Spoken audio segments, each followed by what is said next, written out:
And there are times, and I specifically picked up in that show from the desk there, Pete Mel mentioning they're going to want to find patches of clean water and then have a swell detonate on that zone. So you look for those plumes and that craziness, and you surf away from it. You sit right next to it, and it does split the swell in half a little bit, and then you'll surf into clear water. Wow, Kolohe Andino from deep and steep will go down the face behind the curtain and pull a second score out as we move into the 29th minute here.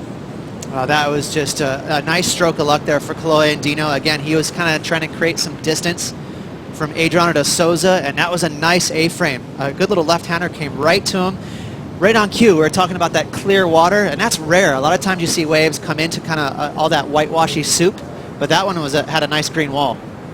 So Kolohe Andino keeps the rhythm ticking here.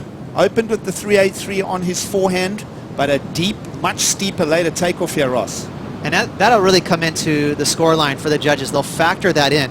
It's one of the more technical things you can do today. You're not going for off the lips or airs or floaters. It's all about how late you can get underneath the lip and take off and navigate that late drop. And that was A+ right there from Kolohe Andino, especially for just a medium-sized wave.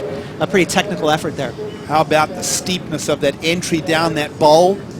And judges will work the number quite quickly here, giving us a barometer score to work with as far as solid tube riding, a 767 from the panel. Two judges going as high as an 8. They would have obviously respected that really deep. In fact, it was under the lip takeoff to be super technical, right? Yeah, he had zero momentum going into that wave in terms of paddling and steam. He just basically barely got to his feet as the lip was chasing behind him. So, a very fun barrel for such a, just a mediocre wave.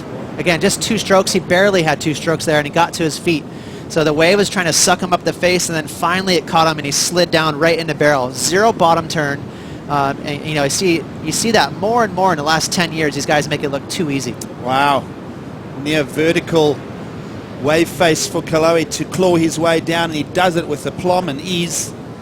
And he is out front with 2 waves now. No rides at this stage yet for Adriano de Souza. And this is an uncharacteristically sleepy start, but nobody knows how to decipher and interpret heat management better than Adriano de Souza.